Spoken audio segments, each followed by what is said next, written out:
Olá, bom dia. Eu sou Cristiana Carvalho, sou pedagoga, faço doutoramento em Ciências da Educação na Faculdade de Psicologia e de Ciências da Educação da Universidade de Coimbra. Estou em visita a Joina e à AGES e foi uma agradável surpresa perceber que alguns professores da AGES fizeram parte da sua formação académica em universidades na Europa e, em particular, o professor Ariovaldo, a professora Alcione, a professora Crisiane Félix, que está para chegar diretamente de Portugal, escolheram como destino Coimbra, a cidade de Coimbra e o país, Portugal, como destino para a sua formação, mas também como país e cidade de acolhimento, sendo Coimbra uma cidade que eu tanto prezo, admiro e respeito.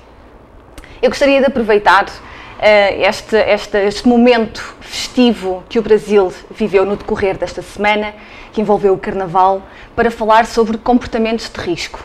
Comportamentos que estão associados ao consumo excessivo de álcool e de outras drogas, como sendo os comportamentos sexuais de risco, e o risco a que muitas vezes as pessoas ficam expostas, colocando a sua segurança pessoal comprometida exatamente pelo consumo excessivo de álcool e de outros consumos que ocorrem em contextos recreativos e festivos, como por exemplo o Carnaval. E para este momento educativo, eu gostaria em particular de falar sobre a importância da comunicação entre pais e filhos acerca da sexualidade como um fator protetor nos comportamentos dos adolescentes, dos jovens. E porquê falarmos sobre prevenção dos comportamentos de risco, dos comportamentos sexuais de risco dos adolescentes? Bom, os dados do Ministério da Saúde do Brasil, os dados de pesquisas e de vários estudos realizados a nível nacional, dados da ONU, da Unesco e da Organização Mundial de Saúde, dizendo-se que efetivamente nós precisamos falar sobre isto e que temos um trabalho acrescido nesta matéria de prevenção. No Dia Mundial, no dia 1 de dezembro, que comemora-se um pouco por toda a parte do mundo, o Dia Mundial da Luta contra a AIDS. E, habitualmente, os países, nesta altura, fazem referência aos dados recentes que têm acerca da AIDS no seu país. Nós tivemos a oportunidade, no dia 1 de dezembro de 2014, de ter informação acerca da posição do Brasil acerca da AIDS e da posição do Brasil no resto do mundo. E o que é que nós podemos perceber em relação a isso? O HIV tem diminuído no mundo, mas isso não tem acontecido no Brasil. Dados da ONU dizem-nos que o índice de novos infectados pelo vírus da AIDS no Brasil, no período de 2005 a 2013, aumentou 11%, sendo que a tendência global é de diminuir.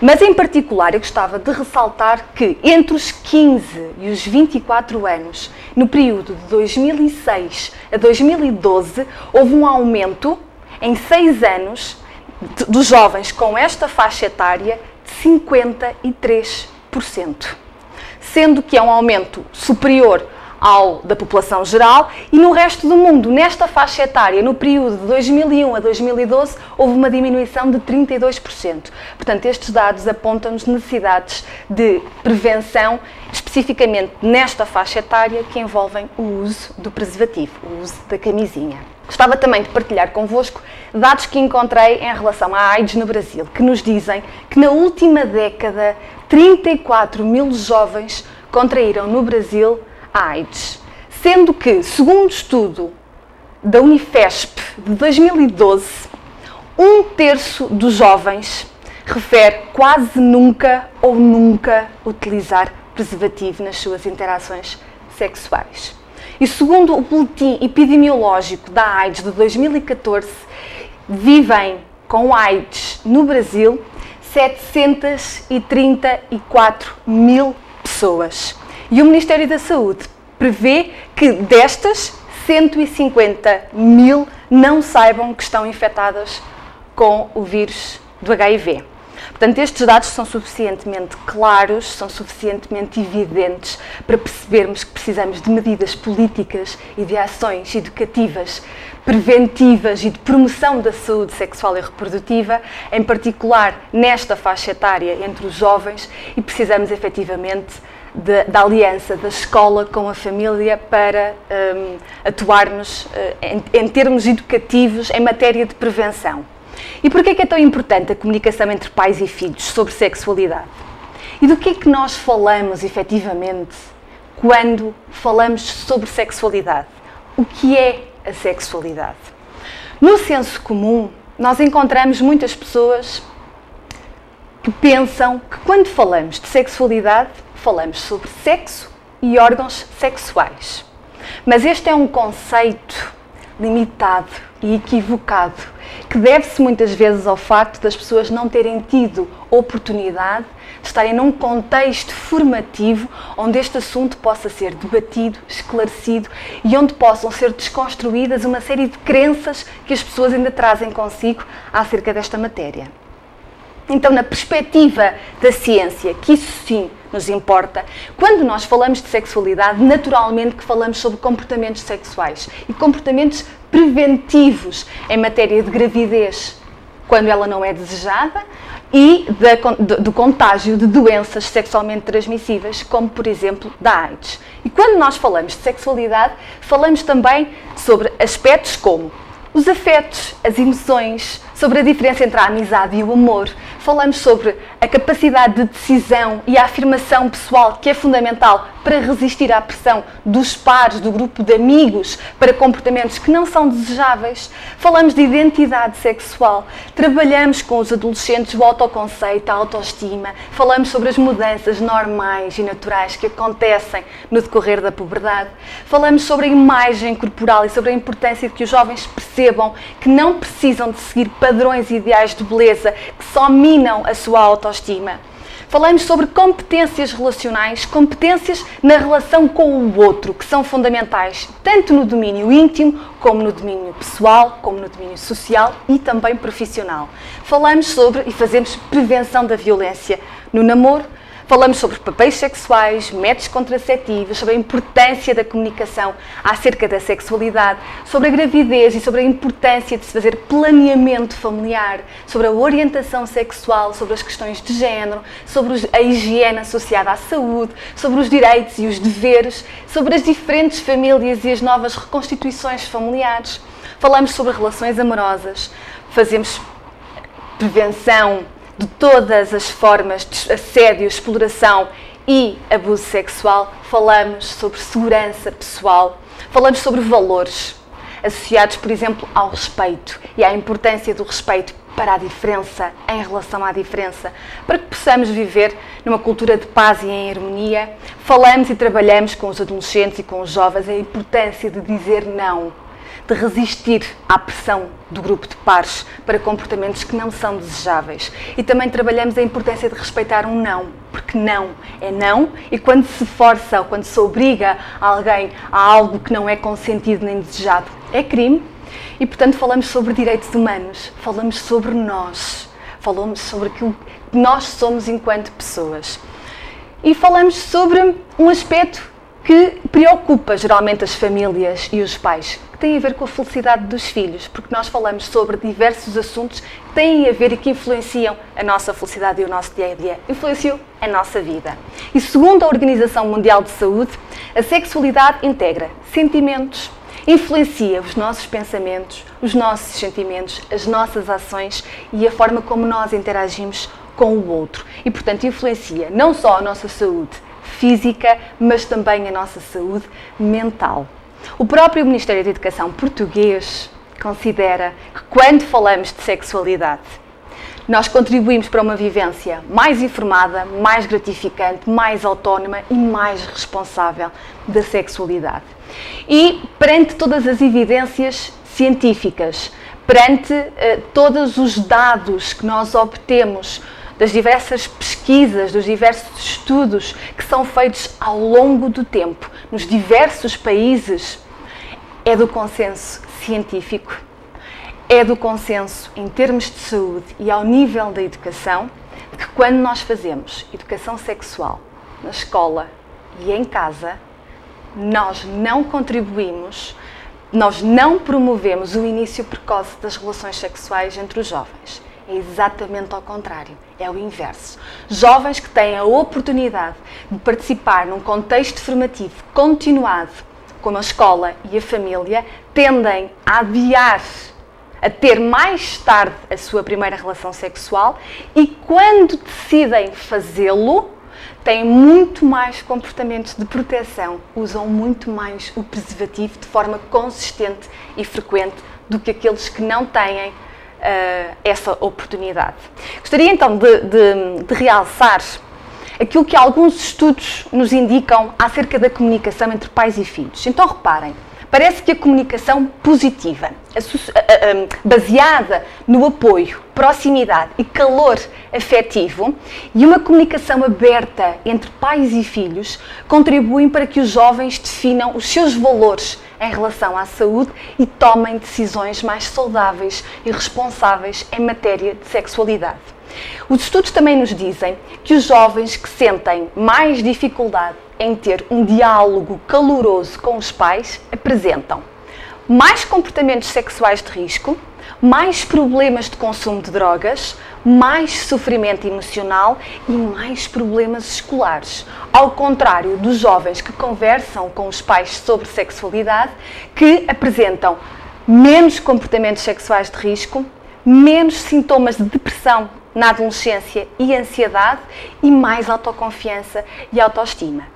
Também sabemos que aspectos como as relações de confiança, que são importantíssimas para a qualidade da relação pais-filhos, a comunicação positiva, principalmente associada à sexualidade, e a supervisão parental, estão associadas ao desenvolvimento de uma sexualidade saudável entre os jovens, ao uso mais consistente e frequente do preservativo, a uma melhor comunicação nos adolescentes com o seu parceiro amoroso, ao adiamento da primeira relação sexual e a um número menor de parceiros sexuais. Portanto, parece que a redução dos comportamentos de risco associados à gravidez e à AIDS pode ser facilitada pela comunicação entre pais e filhos pelas questões da sexualidade. E também é importante lembrar que quando os pais não conversam sobre sexualidade com os filhos, eles ficam mais expostos à influência do grupo de amigos no que diz respeito aos comportamentos sexuais, e isso pode constituir-se um fator de risco.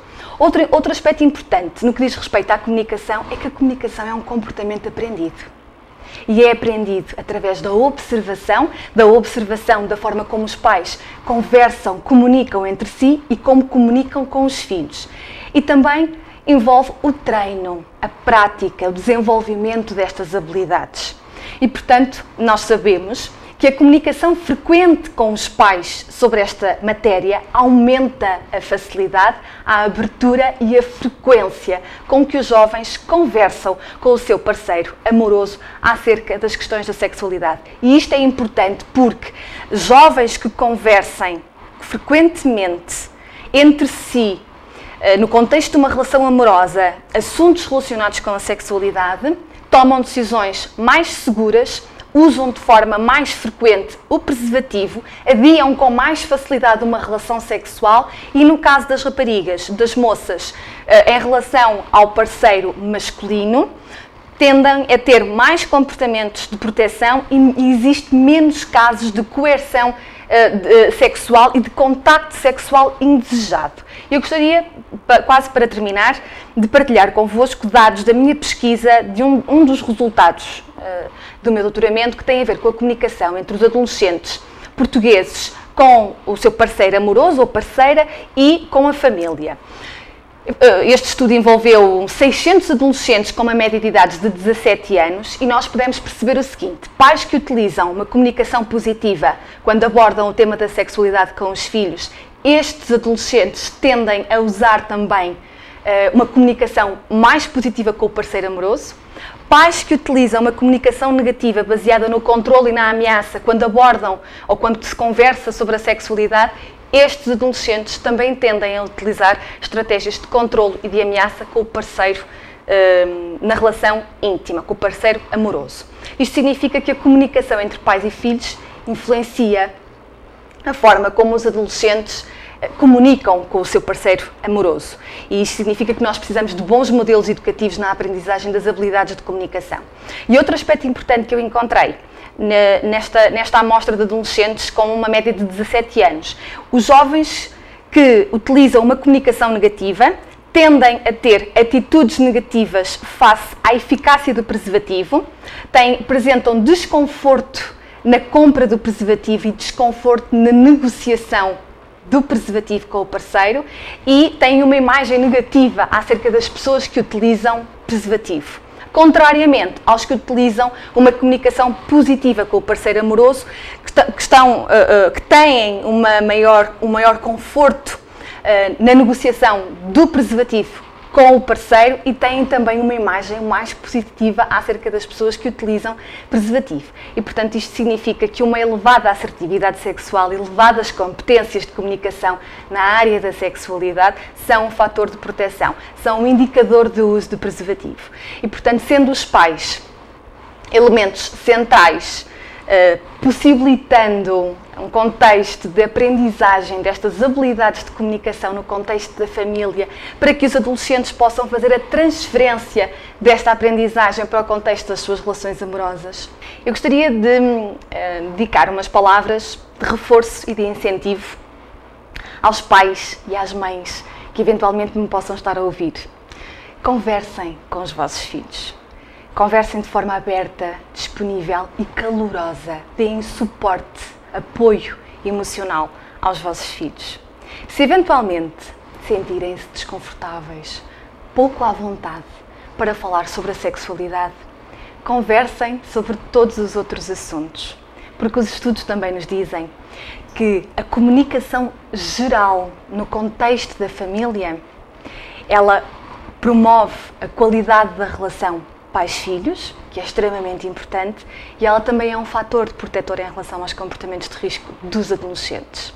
Mas no contexto da comunicação há um aspecto que nós devemos cuidar.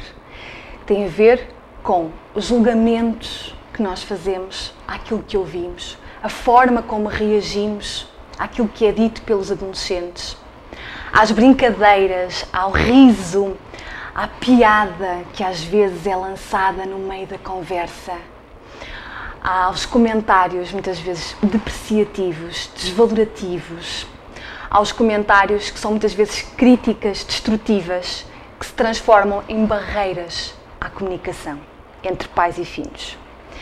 E eu gostaria de terminar lançando uma questão. Como é que você se sente quando fazem um comentário negativo, depreciador em relação àquilo que você pensa? Como é que você se sente quando simplesmente você percebe que as pessoas que o estão supostamente a ouvir não estão interessados naquilo que você pensa? Como é que você se sente quando se riem daquilo que você diz? Como é que você se sente quando desclassificam aquilo que você acabou de dizer? É que a forma como os adolescentes, os jovens, se sentem e tendem também a reagir a isso não é muito diferente da forma como você se sente e também tende a reagir a isso. Um resto de boa semana a todos e muito obrigada por esta oportunidade.